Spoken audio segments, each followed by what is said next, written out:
কোথায় গিয়েছ?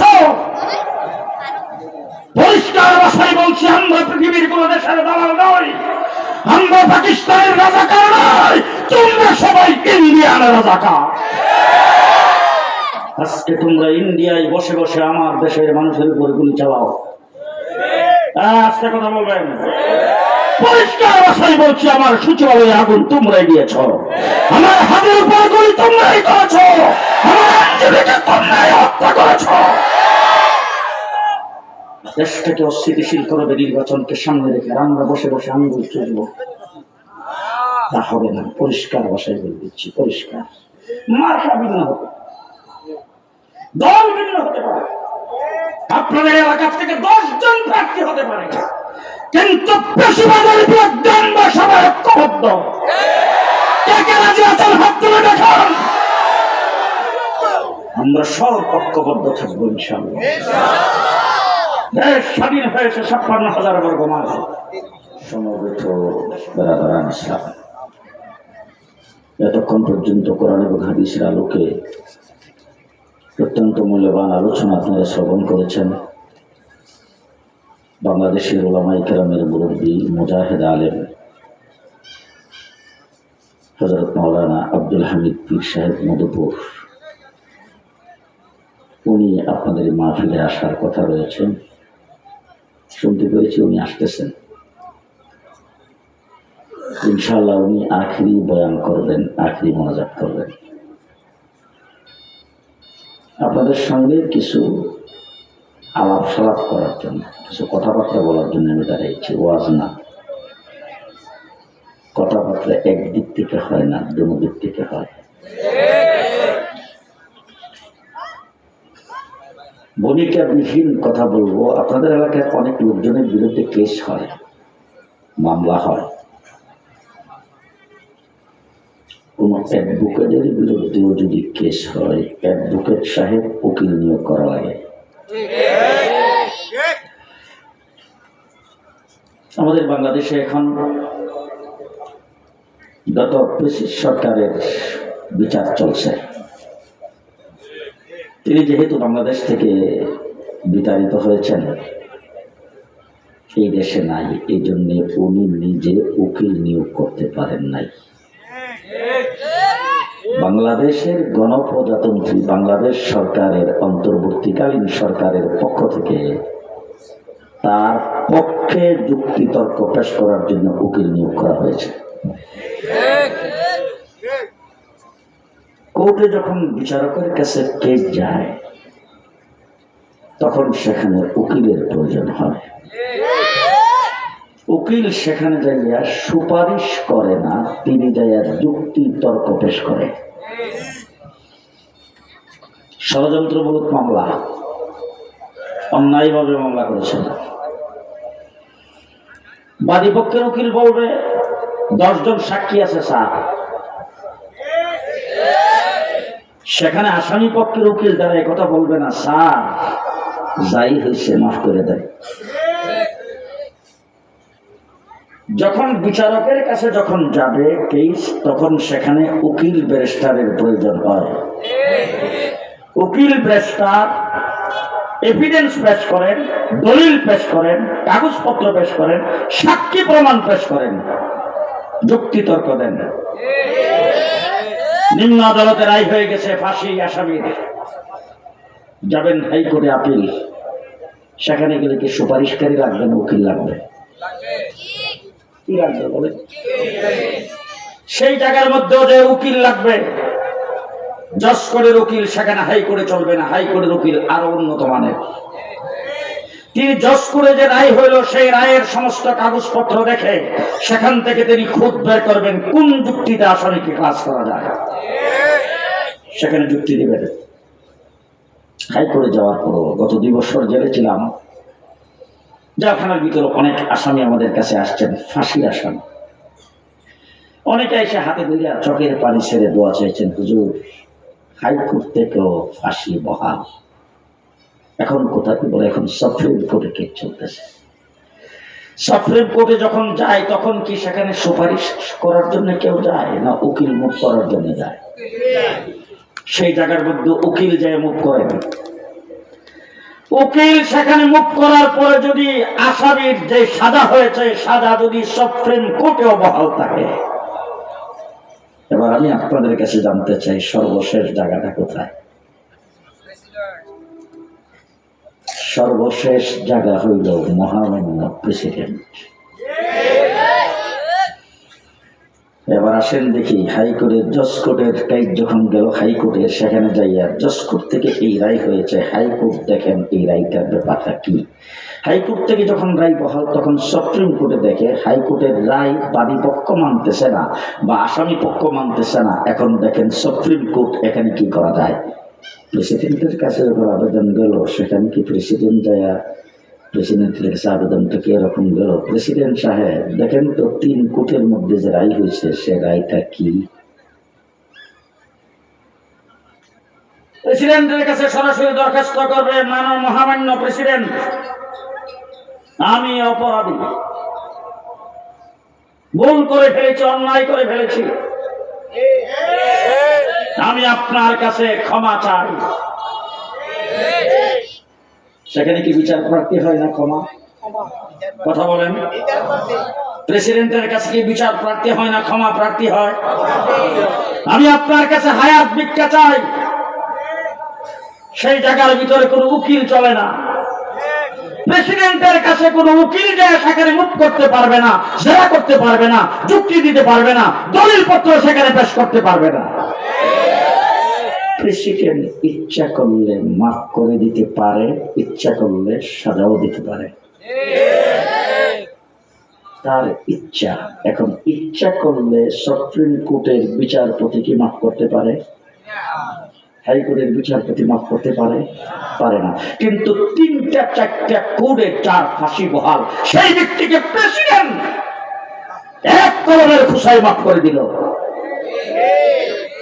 সারা বাংলাদেশের লোকজনের কিছু করার নাই, কারণ প্রেসিডেন্টের ইচ্ছা। শেষ কথা কিন্তু শেষ, ওয়াজও শেষ, লয়ে বাড়ি যায় না। কেন ইচ্ছা? প্রেসিডেন্ট 3টা কোর্টের মধ্যে 4টা কোর্টের মধ্যে বিচারপতি সমস্ত কাগজপত্র দেখে, সাক্ষী প্রমাণ নিয়ে, উকিলের জেরা শুনে, তারপরে তার ফাঁসি বহাল রাখলো, তার সাজা বহাল রাখলো। এখন প্রেসিডেন্ট এক কলমের কুসাই তারে মাফ করে দিতে পারে। তার কারণটা কি? কারণ হলো প্রেসিডেন্ট দেশের মালিক। প্রেসিডেন্ট দেশের মালিক। মালিকের কাছে বিচার চলে না, মালিকের কাছে জেরা চলে না, মালিকের কাছে ওকালতি চলে না, মালিকের কাছে মাপ মুক্তি চলা যায়। সেই জায়গায় একটা কাজ শুধু চলে, সেই কাজটা হলো সুপারিশ। সুপারিশ কিভাবে? আমাদের কাছে অনেক লোকজন আসছে জেলাখানার ভিতরে এসে বলছে, হুজুর আমার মামলাটা আছে এখন প্রেসিডেন্টের কাছে, হুজুর আবেদন করছে হায়াত ভিক্ষার। হুজুর আপনারা তো রাজনীতি করেন, প্রেসিডেন্টের সঙ্গে খাতির টাতির আছে এমন কেউ? প্রেসিডেন্টের কোন আত্মীয়, কোন খাতিরের লোক, কোন বন্ধু বান্ধব, কোন ক্লাস ফ্রেন্ড কাউকে যদি পান তাইলে তাকে যাইয়া ধরবেন, ধরে বলবেন আপনার তো প্রেসিডেন্টের সঙ্গে খাতির আছে, আপনার তো প্রেসিডেন্টের সঙ্গে আত্মীয়তা আছে, আপনার তো 6 মাসে একবার হইলেও প্রেসিডেন্টের সঙ্গে সাক্ষাৎ হয়, একটু যদি সুপারিশ করতে পারতেন। কি সুপারিশ? 4টা বাচ্চা আছে, বউ আছে, বৃদ্ধ মা বাবা আছে, অন্যায় তো করে ফেলেছে ঠিকই, না বুঝে করছে, স্যার আপনার যখন ক্ষমতা আছে মাফ করে দিলে সংসারটা ভালো থাকবে, বাচ্চা কাচ্চাগুলি লালিত পালিত হবে, মা বাবার মনটা শান্তি হইব। বলেন। প্রেসিডেন্টের কাছে কেউ যায় বলতে হবে না মহামান্য প্রেসিডেন্ট কোন অপরাধ করে নাই।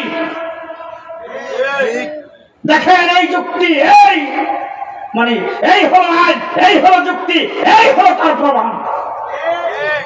এই কথা প্রেসিডেন্টের কাছে বলা যাবে না। তার কারণ হলো প্রেসিডেন্টের কাছে আপনি সুপারিশ করতে পারবেন যদি সুপারিশ পর্যন্ত বসতে পারেন। কথা বলে আপনাদের বুঝাইতে পারেন। বিচারকের কাছে দরকার হয় উকিল। প্রেসিডেন্টের কাছে যখন যায় তখন প্রেসিডেন্টের ইচ্ছা, সেই ইচ্ছার পরিবর্তনের জন্য আপনি সুপারিশ করতে পারেন, সেখানে মুখ করা যাবে না। কথা কি বুঝাইতে পারলাম? কেন? কি কারণ? কারণ হইল প্রেসিডেন্ট মালিক। প্রেসিডেন্ট বুঝছেন? মালিক ইচ্ছা করলে মাফ করে দিতে পারে। প্রত্যেক রাকাতে নামাজের ভিতরে আমরা পড়ি মালিক ইয়াউমিদ্দিন, মালিক ইয়াউমিদ্দিন, শেষ বিচারের দিন, কিয়ামতের দিনে মালিক হলেন আল্লাহ। মালিক কে? আল্লাহ। সেই মালিকের দরবারে যাইয়া মসজিদের কোন ইমাম, কোন পীর সেখানে যাইয়া সেরা করতে পারবে না, মুখ করতে পারবে না, যুক্তি তর্ক দিতে পারবে না। সেই জায়গার ভিতরে মালিক ইচ্ছা করলে আপনাকে সাজা দিতে পারে, ইচ্ছা করলে মাফ করে দিতে পারে। সেই জায়গার মধ্যে একমাত্র প্রয়োজন হবে সুপারিশকারী। হাসরের ময়দানে শুধুমাত্র কিসের প্রয়োজন হবে? সবাই হয় না। কিসের প্রয়োজন হবে? সুপারিশকারীর। মানেন আর না মানেন, বিশ্বাস করেন আর না করেন, হয়তো এখন বিশ্বাস করবেন না, কিন্তু যখন হাসরের ময়দানে উঠবেন, যখন মৃত্যুবরণ করবেন, তখন বিশ্বাস অবশ্যই করতে হবে। সেই বিশ্বাসটা হলো কলেজ, ইউনিভার্সিটি, স্কুল, কলেজ, ইউনিভার্সিটিতে উকিল তৈরি হয়, ব্যারিস্টার তৈরি হয়, মাদ্রাসাগুলোতে সুপারিশকারী তৈরি হয়। মাদ্রাসার যারা সুপারিশকারী, তারা সুপারিশ কোথায় করবে? মালিক কে? মালিক। মালিক কেমন সুপারিশ, কেমন সুপারিশ! আমার রাসূল সাল্লাল্লাহু আলাইহি ওয়াসাল্লাম হাদিসে পাকে বলেছেন, একটা দৃষ্টান্ত দিয়ে রাসূল সাল্লাল্লাহু আলাইহি ওয়াসাল্লাম বলেছেন, একজন ব্যক্তি রাস্তা দিয়ে যাচ্ছে, মনে করেন আপনাদের রাস্তা দিয়া আসরের নামাজের সময় হয়ে গেছে, আমার মতো এরকম বৃদ্ধ অথবা এর চাইতে একটু বেশি বৃদ্ধ, আপনাদের এখানে একটা মসজিদ, মসজিদের কুয়ার থেকে পাই না পানি উঠাইতে হয়, অথবা কল চেপা পানি উঠাইতে হয়, সেখানে বৃদ্ধ মানুষটা গেছেন, যাওয়ার পরে সে পানিকে উঠাইতে পারতেছে না। হঠাৎ করে মহল্লার একজন যুবক দৌড়ে যাইয়া, হুজুর বদনাটা আমার কাছে দেন। এরপর সে চাপ দিয়ে পানিতে উঠাইয়া তাকে পানি দিন উজু করার জন্য। এইটুক পানি উজু করার জন্য দিয়েছেন, উনি উজু করে নামাজ পড়েছেন, কিন্তু এই লোকটা নামাজ কালাম পড়তো না। হাসরের ময়দানে যায় সেই যুবকটা ওই লোকটার কাছে দাঁড়াইছেন, হুজুর আপনি একজন আলেম, হুজুর আপনি একজন মুফতি, হুজুর আপনি একজন পীর ছিলেন, আমাদের বাড়ির পাশে দিয়ে রাস্তা দিয়ে যাইতেছিলেন, আমি হুজুর মনে পড়ে আপনাকে একদিন আসরের নামাজের সময় পানি আপনি চাইপা উঠাইতে পারতেছিলেন না, আমি চাইপা পানিটা উঠাইয়া আপনাকে উজু করার জন্য দিয়েছিলাম। হুজুর তখন চোখ বাদ করে, ও হ্যাঁ এখন মনে পড়তেছে, তুমি আমার উজুর পানি আগে দিয়েছিলা। বলছি হুজুর আমি ওই সেন্টু। হাদিসে পাকে রাসূল বলেছেন, ওই লোকটা তখন হাতে টান দিয়া আল্লাহ পাকের দরবার বলবে, আল্লাহ আমার উজুর পানি আগে দিয়েছিল, ওর তুমি মাফ করে দাও। আল্লাহ বলবেন, ওর উসিলেই তোরে মাফ করে দিলাম। আমরা এই মাদ্রাসাগুলিতে সুপারিশকারী তৈরি করে, উকিল তৈরি করি না। কথা বলেন না কেন? আমরা দেশের সম্পদ আত্মসাৎকারী তৈরি করি না, ওয়াকাদার তৈরি করি না, হাসান মাহমুদ তৈরি করি না, শানে ওসমান তৈরি করি না। আমরা বাংলাদেশে আল্লাহর ওলি আব্দুল গাউস কুতুব তৈরি করি। আজ পর্যন্ত কোন মসজিদের ইমাম 5টি টাকা সুইস ব্যাংকে রাখছে? রাখছে? আপনাদের এলাকার সবচেয়ে বড় মসজিদ যে মসজিদের খতিব সাহেব মনে হয় বেগম পাড়ায় বাড়ি করছে, যে একজন মৌলবী সম্পর্কে এমন কোন অভিযোগ যদি সারা বাংলাদেশের 56,000 বর্গ মাইলের ভিতরে একজন মৌলবী সম্পর্কে যদি একটা অভিযোগ কেউ দেখাইতে পারে, বর্ডার পাস করে 5টি টাকা তিনি চালান করেছেন, অথবা পৃথিবীর কোন দেশে উনি দেশের টাকা আত্মসাৎ করে নিয়ে বাড়ি করেছেন, যদি কেউ দেখাইতে পারে, বাংলাদেশে আর কোথাও মুখ দেখাবো না। মাদ্রাসাগুলি হলো ভালো মানুষ তৈরির কারখানা। ঠিক তবে ঠিক, এই মাদ্রাসায় যারা পড়ে তারা সুপারিশকারী হয়। একজন হাফেজ 10 জন জাহান্নামী। হাদিসে পাকে রাসূল বলেছেন, যার উপরে জাহান্নাম ওয়াজিব, যার উপরে জাহান্নাম ওয়াজিব, তাকে নিয়ে জান্নাতে চলে যাবে। আমরা সুপারিশকারী তৈরি করি। আর একজন আলেম সম্পর্কে এক রাওয়ায়াত আছে 70 জন, আর এক রাওয়ায়াতে আছে গোষ্ঠী শুদ্ধ। আমি হুজুরে জিজ্ঞেস করলাম, হুজুর এটা কেমনে হয়? বলে বেটা আল্লাহ পাক তারা টিকিট দিচ্ছে 70টা, 70 জন বাচ্চা যে নিচে, কালারে নিচ্ছে, মামারে নিচ্ছে, মামারে নিচ্ছে, চাষারে নিচ্ছে, চাষিরে নিচ্ছে, এরকম ভাবে নিকট আত্মীয় দোলাভাইরে নিচ্ছে, বন্ধে নিচ্ছে, এরকম নিতে নিতে 70 জন পুরা রাস্তা দিয়ে যখন যাইতেছে, তখন একজন দেখো, সালাম আলাইকুম হুজুর, এই আপনারা তো চিনি বললে মনে হয় আপনারা করমালি ভাইয়ের মেয়ে জামাই না? বলে জি। আরে বাবা, আপনার বাপের বন্ধু, আমাদের শ্বশুরের বন্ধু আমি। আপনার যে মধ্যে মধ্যে যাইতেন স্টেশনে, যে নামার পরে বৃষ্টি নেমে গেছিল, আপনার শ্বশুরে ফোন করছেন, তখন আপনার শ্বশুর তো আপনার নামার দিনে আমারই পাঠাইছিল। যখন এই কথাটা বলছে, বলার পরে তখন বলতেছে এখন আপনি কি চান? বলে বাবারে আমি তো আটকে গেছি, তুমি যে এতগুলি লোক নিয়ে যাইতেছো, তাদের লগে আমারও। এর কাছে টিকিট কটা? 70টা। হ্যাঁ, তখন ডাক দিকে, আচ্ছা ঠিক আছে, এতগুলি লোক যখন নিতেছি, আল্লাহ তো দেওয়ার অভাব নাই, চাই মায়ের। আর একটু যাওয়ার পর একজন দুধ দিয়ে ডাক দেখো, এতগুলি লোক নিয়ে যাইতেছেন, আপনি ওই যে বিটিকান্দি মাদ্রাসার ওই যে আমির হোসেনের বাড়িতে লজিং থেকে বসছেন না? পাশে করতে হতো আমার সময় বেড়াতে সময় রোজার সময় তোমার দাওয়াত করে এনে খাওয়াইতাম, তোমার শাশি তোমার কত আদর করছে, এখন যদি তুমি সবাই নিয়ে শুধু আমি কি রাখতে রইলাম এখানে? ও আপনি করম চাষা, জি ঠিক আছে ঠিক আছে, আপনার এইভাবে নিতে নিতে আল্লাহ টিকিট দিছে 70 টাকা, নিচে 700। ওই আল্লাহ পাকের দরবারে যায় দাঁড়াইছে, পরে আল্লাহ ডাক দেখে কিরি তোর টিকিট দিছি কটা? আল্লাহ দিয়েছেন 70 টাকা, তুই লইছ 700।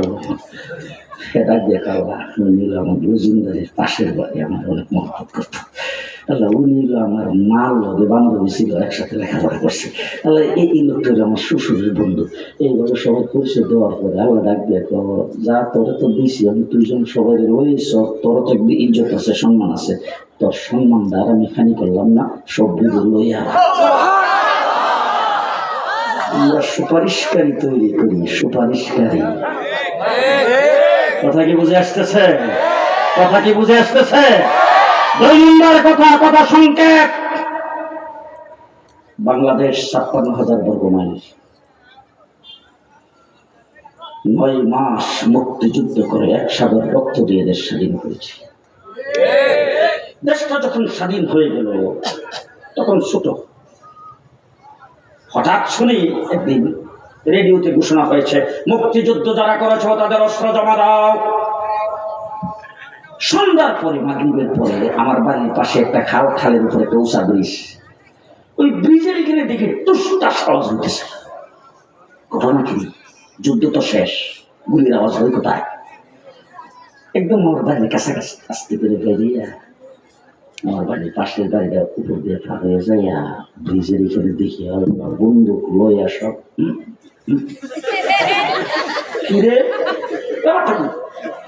আমার এক স্বাস্থ্য ভাই মুক্তিযোদ্ধা ছিল, তারা যে জিজ্ঞাসা করলাম ভাই স্যার কি ব্যাপার? কথা বলছি না, অস্ত্র জমা দেওয়ার জন্য কইছে, কালকে অস্ত্র জমা দিয়ে দিতেও গুলি টুলি দিয়ে আসি, ফাঁকা গুলি করে সবটা মিডিয়া ছেড়ে দিই। পরের দিন সব অস্ত্র জমা দেওয়া হয়ে গেছে, দেশ স্বাধীন। এবার ভারতের বর্ডার দিয়া বাংলাদেশে অবৈধ জিনিসপত্র ঢুকতে শুরু করেছেন। বাংলাদেশ থেকে মুক্তিযুদ্ধ করে যে সমস্ত অস্ত্র গনিমতের মাল আমরা পেয়েছিলাম সব ভারতে পাচার হয়ে গেছে। কেউ স্বীকার না করে ওই দলে যার প্রতিবাদ করেছিলেন 1 নম্বরে মেজর জলিল, 2 নম্বরে এমএজি ওসমান। এখন বর্ডার যখন অরক্ষিত, বর্ডার দিয়ে বাংলাদেশের মূল্যবান জিনিসপত্র বের হয়ে যাক, আর ইন্ডিয়ান অবৈধ জিনিসপত্র বাংলাদেশে যদি ঢুকে, অবাধে যদি ঢুকতে থাকে, তাহলে দেশটার অবস্থাটা কি হবে? দেশের অবস্থা কি হবে বলে কথা কয় না? খুব ভালোই কথা, আস্তে কথা কর। আরে বাবা, বাংলাদেশি দেশি পেঁয়াজ হলে 140 টাকা, ইন্ডিয়ান পেঁয়াজ 110 টাকা। বাংলাদেশের নতুন পেঁয়াজ যখন উঠতে শুরু করে তখন ইন্ডিয়ার পেঁয়াজ যদি আসতে থাকে, কৃষকের বাঁচবো কয়টা? কথা বলেন না কেন? কথা বলেন না কেন? আমার দেশের তেল, আমার দেশের সার, আমার দেশের পেঁয়াজ, আমার দেশের আলু, আমার দেশের জিনিসপত্র যদি বর্ডার ফাঁস হয়ে যাইতে থাকে, দেশের জন্য ক্ষতি। আর ওই দেশ থেকে অবৈধভাবে যদি জিনিসপত্র আসতে থাকে, ইয়াবা যদি আসতে থাকে, মানব দ্রব্য যদি আসতে থাকে, দেশের জন্য লাভ না ক্ষতি। তাইলে এখন সেই ক্ষতির থেকে বাঁচতে হবে কিনা? গণপ্রজাতন্ত্রী বাংলাদেশ সরকার তখন নিয়োগ করেছেন বর্ডার গার্ড। কি বর্ডার গার্ড? কথা কয় না। এখন আপনাদের বিটিকান্দি, আপনাদের এই ভবের চর, ওই সমস্ত এলাকায় যদি দুই ভাইয়ে মারামারি লাগে, রাত্রেবেলা যদি সুরে আইসা ডাকাতি এসে ডাকাতি করে, তাইলে আপনারা নিজেরা টাকাও দিতে পারবেন না, তার জন্য কিছু লাগবে। গণপ্রজাতন্ত্রী বাংলাদেশ নিয়োগ করেছেন পুলিশ। স্বাধীন করেছি আমরা, স্বাধীন সার্বভৌম বাংলাদেশ। যুদ্ধ করেছি পশ্চিম পাকিস্তানিদের বিরুদ্ধে, দেশ হয়েছে বাংলাদেশ। এখন যদি ভারত দেশটাকে গিলতে চায়, খুব ভালো জি। যেখানে ছিলাম ওখানে 1.5 মাস রিমান্ডে ছিলাম। কালো কাপড় দিয়ে সব ভেজা জিজ্ঞাসাবাদ করেছে। রমজান মাসে তারাবির নামাজও পড়তে দেয় নাই, কোরআনও তেলাওয়াত করতে দেয়নি। জিজ্ঞাসাবাদ যারা করতো তাদের সামনে যাওয়া মাত্র সর্বপ্রথম যে কাজটা করতো, এই তুই পাকিস্তানি রাজাকার। শুধু আমার না, তোর হাফিজ জুজুর ছিল পাকিস্তানি রাজাকার, তোর সাইকুল হাদিস ছিল পাকিস্তানি রাজাকার, তোর মুফতি আমিন ছিল পাকিস্তানি রাজাকার। এইভাবে বাংলাদেশের বড় বড় উলামায়ে কেরামের নাম ধরে পাকিস্তানি রাজাকার বলে গালি দিত। আমি আপনাদের জিজ্ঞেস করতে চাই, আজ পর্যন্ত গোটা বাংলাদেশের 54 বৎসরের ভিতরে কোন মসজিদের ইমাম? একমাত্র আমরাই সেই জাতি। প্রতি শুক্রবারে 4 থেকে 4.5 লক্ষ মসজিদে একই সাথে 4.5 লক্ষ খতিব হাজার হাজার মানুষের সামনে বয়ান করবে। সেই ক্ষেত্রটা বোধহয় বিএনপির আছে, আওয়ামী লীগের তো ছিল, জামাত ইসলামের আছে। আছে কারো? আছে কারো? কাহারও নাই। পরিষ্কার ভাষায় বলছি, এক একটা মসজিদে গড়ে যদি আপনি 300 লোক ধরেন, 4.5 লক্ষ মসজিদে মুসল্লি কথা। আজ পর্যন্ত কোন মসজিদের খতিব মেম্বরে বসে পাকিস্তানের পক্ষে একটা শব্দ। এই জন্য বলছি আশেপাশে দেখে চিনার জন্য। আপনাদের এই এলাকার মসজিদের খতিব কোনদিন পাকিস্তানের পক্ষে একটা শব্দ বলছে? রাস্তায় কোনদিন পাকিস্তানের পক্ষে স্লোগান দিয়েছি? রাস্তায় কোনদিন কোন মিছিল করেছে? কোন বক্তৃতা বিবৃতি আমরা দিয়েছে কোনদিন? কোনদিন দেয় নাই। কিন্তু তোমরা বক্তৃতায় দাঁড়ায় বলছো স্বামী স্ত্রীর সম্পর্ক।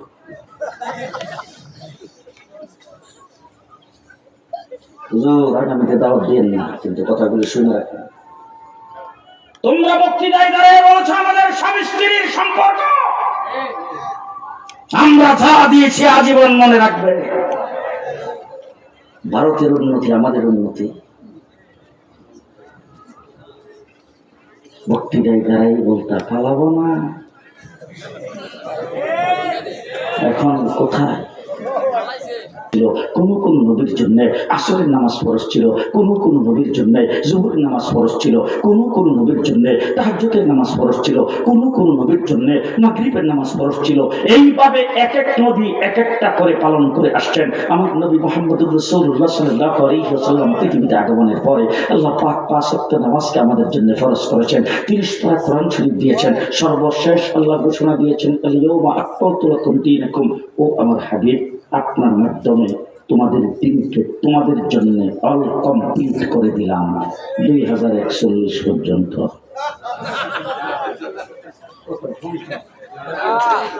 কতদিন? কতদিন?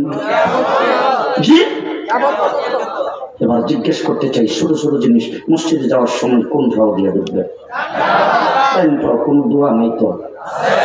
আজকে থেকে 1400 বছর আগে হযরত আবু বকর সিদ্দিকের আমলে কোন দোয়া ছিল? মসজিদে কোন ভাও দেওয়া যাইতো? সৌদি আরবে হারাম শরীফের মসজিদে কোন ভাও দেওয়া যায়? জি, মসজিদে নববীতে কোন পাও দেওয়া যায়? ঢাকার বাইতুল মুকাররমে কোন পাও দেওয়া যায়? এই ডাইন পাওটা এখনো ঠিক আছে। আল্লাহুম্মা ফতাহিলি আবওয়াব রাহমাতিক এখনো ঠিক আছে। আমার ভাইরা কিয়ামত পর্যন্ত ঠিক থাকবে, সামান্য পরিবর্তন হবে না। কোথায় গিয়েছো? পরিষ্কার ভাষায় বলছি, আমরা পৃথিবীর কোন দেশের দালাল নই, আমরা পাকিস্তানের রাজাকার নই, তোমরা সবাই ইন্ডিয়ান রাজাকার। আজকে তোমরা ইন্ডিয়ায় বসে বসে আমার দেশের মানুষের উপর গুলি চালাও। আজকে কথা বলবেন, পরিষ্কার ভাষায় বলছি, আমার সচিবালয়ে আগুন তোমরাই দিয়েছ, আমার হাতের উপর গুলি তোমরাই করেছ, আমার আইনজীবীকে তোমরাই হত্যা করেছ। দেশটাকে অস্থিতিশীল করবে নির্বাচনকে সামনে রেখে আমরা বসে বসে আঙ্গুল চুষবো, তা হবে না। পরিষ্কার ভাষায় বলে দিচ্ছি, পরিষ্কার। মার্কা ভিন্ন হতে, দল ভিন্ন হতে পারে, আপনাদের এলাকা থেকে 10 জন প্রার্থী হতে পারে, কিন্তু পেশিবাদের বিরুদ্ধে আমরা সবাই ঐক্যবদ্ধ। কে কে রাজি আছেন হাত তুলে দেখান। আমরা সব ঐক্যবদ্ধ থাকবো ইনশাআল্লাহ। দেশ স্বাধীন হয়েছে 56,000 বর্গ মাইল। দেশের পাহারাদারদের জন্য সেনাবাহিনীর দরকার নেই। আছে কোন আছে না? নাই। সেনাবাহিনীর দরকার। গণপ্রজাতন্ত্রী বাংলাদেশ সরকার নিয়োগ করেছেন সেনাবাহিনী, ঠিক কিনা? নৌবাহিনী, বিমান বাহিনী, দেশের পাহারাদার, বর্ডার গার্ড, বিজিবি, বর্ডারের পাহারাদার, পুলিশ, দেশের মানুষের নিরাপত্তার জন্য পাহারাদার, ঠিক কিনা বলে? পরিষ্কার ভাষায় বলতে চাই, আমার নবী মুহাম্মদ রাসূলুল্লাহ সাল্লাল্লাহু আলাইহি ওয়াসাল্লামের আগে 1,24,000 নবী পৃথিবীতে আগমন করেছেন। প্রত্যেক নবীর মাধ্যমে আল্লাহ পাক দ্বীন পাঠিয়েছেন। কোন কোন নবীর জন্য মাগরিবের নামাজ ফরজ ছিল, কোন কোন নবীর জন্য আসরের নামাজ ফরজ ছিল, কোন কোন নবীর জন্য জোহরের নামাজ ফরজ ছিল, কোন কোন নবীর জন্য তাহাজ্জুদের নামাজ ফরজ ছিল, কোন কোন নবীর জন্য মাগরিবের নামাজ ফরজ ছিল। এইভাবে এক এক নবী এক একটা করে পালন করে আসছেন। আমার নবী মুহাম্মদ রাসূলুল্লাহ সাল্লাল্লাহু আলাইহি ওয়াসাল্লাম পৃথিবীতে আগমনের পরে আল্লাহ পাক 5 ওয়াক্ত নামাজকে আমাদের জন্য ফরজ করেছেন। 30 পারা কোরআন শরীফ দিয়েছেন। সর্বশেষ আল্লাহ ঘোষণা দিয়েছেন, আল-ইয়াউমা আকমালতু লাকুম দীনাকুম। ও আমার হাবিব, আপনার মাধ্যমে তোমাদের দিনকে তোমাদের জন্য অল কমপ্লিট করে দিলাম 2041 পর্যন্ত।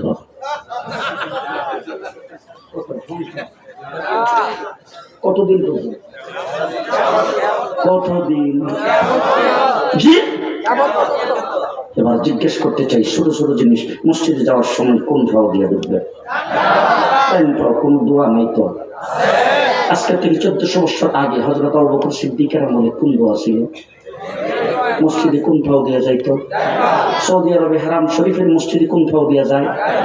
জি, মসজিদ নববীতে কোন পাও দেওয়া যায়? ঢাকার বাইতুল মুকাররমে কোন পাও দেওয়া যায়? এই ডান পাওটা এখনো ঠিক আছে। আল্লাহুম্মা আফতাহিলি আবওয়াব রাহমাতিক এখনো ঠিক আছে। আমার ভাইরা কিয়ামত পর্যন্ত ঠিক থাকবে, সামান্য পরিবর্তন হবে না। কেউ যদি পরিবর্তন করতে আসতে পারে তো? পারে তো? পারে না? পরিবারবাসীরা সুবিধাহীরা তো সবাই করে। যেমন দেখবেন যে একটা দল এসে কয়, আমার রাসূল সাল্লাল্লাহু আলাইহি ওয়াসাল্লাম খুব সুন্দর বলেছেন, এই উম্মতের জন্য কিয়ামত পর্যন্ত ঈদ হলো 2টা।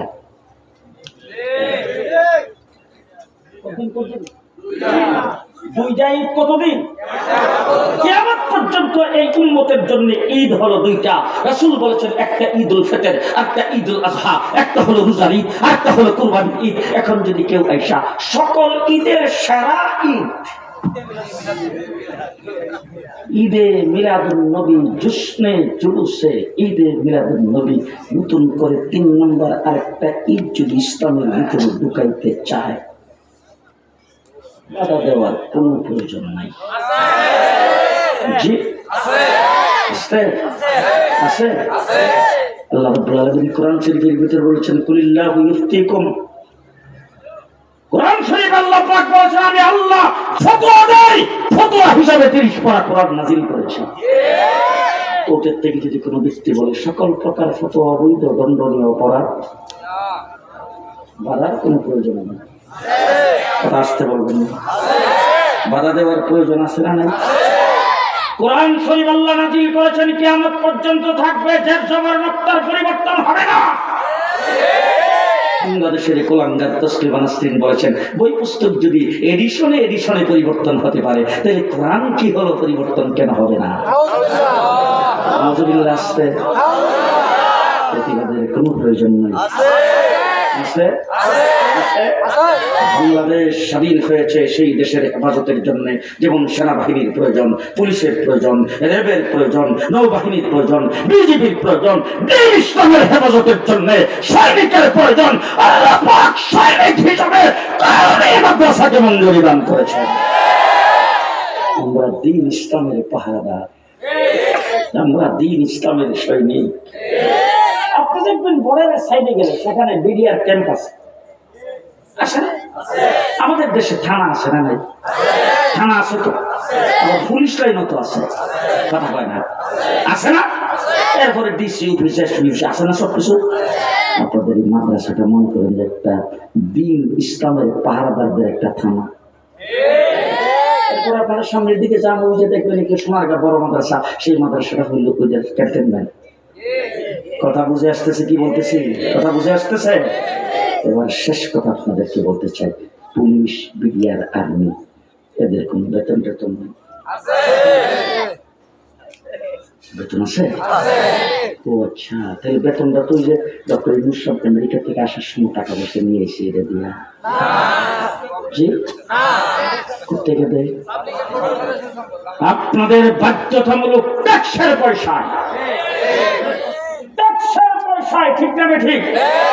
বাধ্যতামূলক ট্যাক্সের পয়সায় নির্ধারিত হারে খাজনা দিতে হবে, ট্যাক্স দিতে হবে। প্রত্যেকটা কাজ করবে সেইগুলির আদর্শ আদায় হবে, ওই আদর্শ থেকে তাদের বেতন। শুধু কি বেতন দেয়? বোনাস। এই যে এখন শীত আইছে, পুলিশ, বিডিআর, আর্মির জাম্পার দিব বেটা, পায়ের জুতা, মোজা, মাথার টুপি, কোথা দিয়ে আসতে কর, বউয়ের ডেলিভারির পয়সা, বাচ্চা কাচ্চাদের চিকিৎসা, লেখাপড়া, যাবতীয় সবকিছুর ব্যবস্থা করে গণপ্রজাতন্ত্রী বাংলাদেশ সরকার। তার কারণ হলো তারা দেশের পাহারাদার। পরিষ্কার শেষ কথা বলে যাচ্ছি, বুঝে খাড়ুক আর না খাড়ুক, আপনারা ভালো করে মনে রাখবেন, দেশের পাহারাদার হিসাবে পুলিশ, বিডিআর, আর্মি তাদের যাবতীয় সবকিছুর ব্যবস্থা করার দায়িত্ব যেমন সরকারের, ঠিক তেমনি করে দ্বীনের পাহারাদার হিসাবে, ইসলামের পাহারাদার হিসাবে, কোরআনের পাহারাদার হিসাবে মাদ্রাসা আলেম ওলামায়ে কেরামের যাবতীয় সবকিছুর ব্যবস্থা করার দায়িত্ব হলো ইমানদার দিনদার মুসলমানদের। মুসলমানদের এটা বাধ্যতামূলক না, আপনার তৌফিক অনুযায়ী। এটা বাধ্যতামূলক না, আপনার তৌফিক অনুযায়ী। শুধু এক জায়গায় বাধ্যতামূলক, আপনার 100 টাকা আছে, 100 টাকার মধ্যে 2.5 টাকা দেন।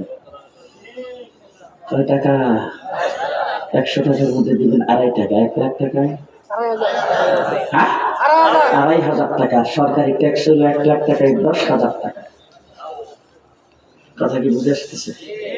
এরপরে কি কালো টাকা সাদা বুঝেছে? কালো টাকা সাদা। আমার আল্লাহ পাক বলছেন হালাল পন্থাই তুমি উপার্জন করেছো, 2.5 টাকা দিয়ে দিবা, 97.5 টাকা সব তোমাকে পবিত্র করে দেওয়া হবে। আমার বন্ধুগণ, আলেম ওলামায়ে কেরাম, মসজিদের ইমাম মুয়াজ্জিন সহ এদেশের মাদ্রাসা সমূহ লালন পালন করা, তাদের দেখাশোনার দায়িত্ব হলো দিনদার দিনদার ধর্মপ্রাণ মুসলমানদের। কথা কি বুঝে আসছে? কথা কি বুঝে আসছে? এখন বুঝে খুব দূর আইসে, আর খুব দূর আমার কথাটা আপনারা কবুল করছেন। আমি এখন একটু পরীক্ষা করে ফেলব।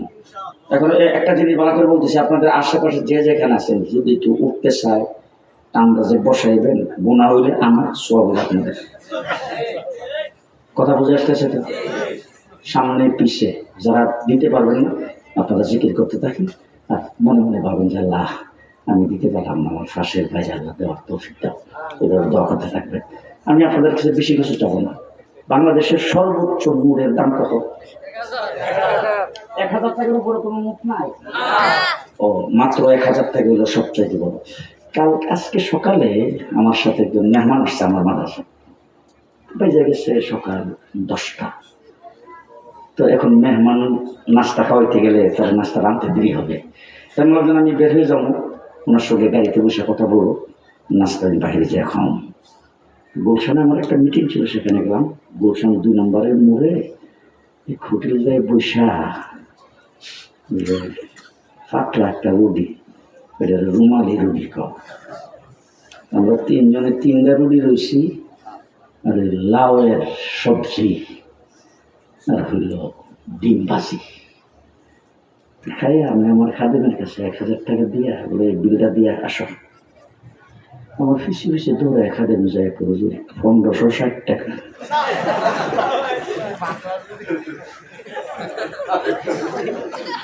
খাইলাম কি 3টা পাতলা রুটি।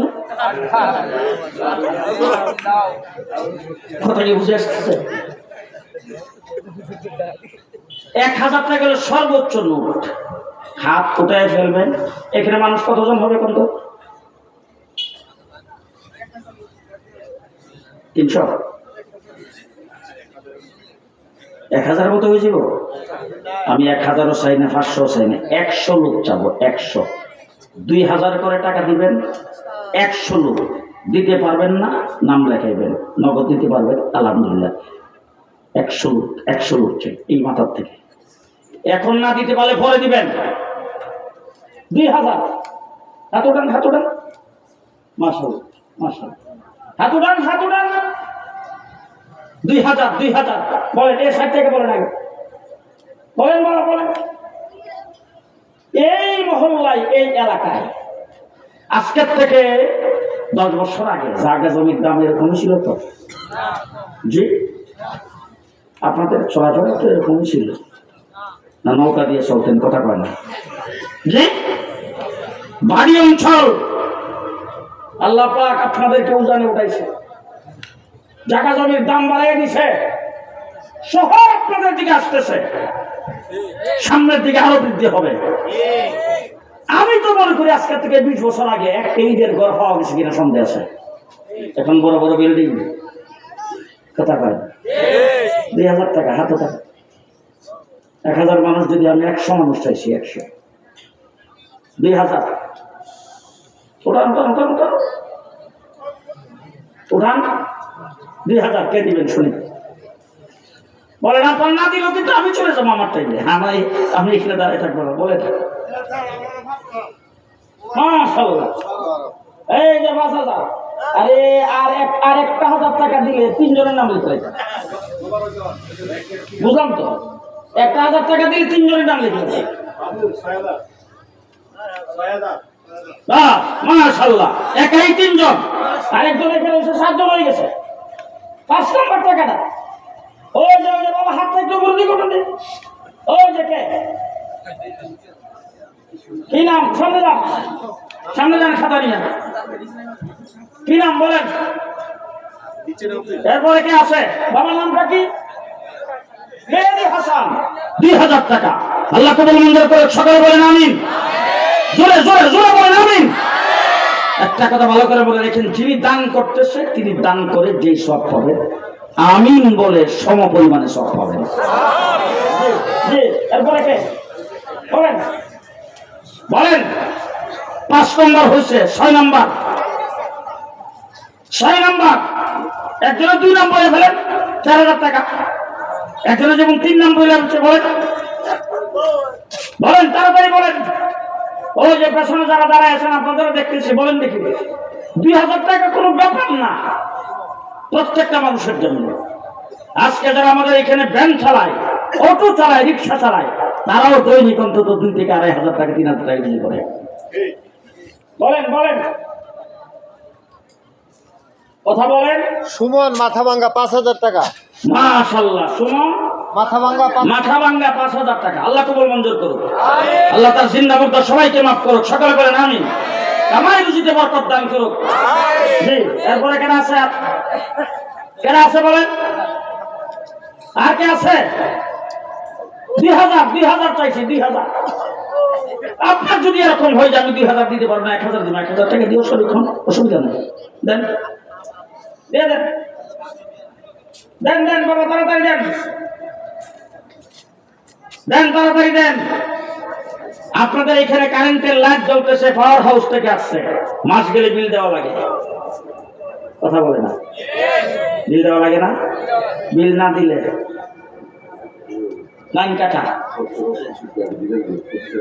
মাশাআল্লাহ, ডক্টর রতন শিকদার সাহেব দিবেন বিটিকান্দি 25,000 টাকা। সকলে বলে মারহাবা। আল্লাহ কবুল মঞ্জুর করুক। আল্লাহ চিন্তা করতে সবাইকে মাফ করুক। কামাই রুজিতে বরকত দান করুক। 25 আর এখানে দিছে 5, কত হইছে?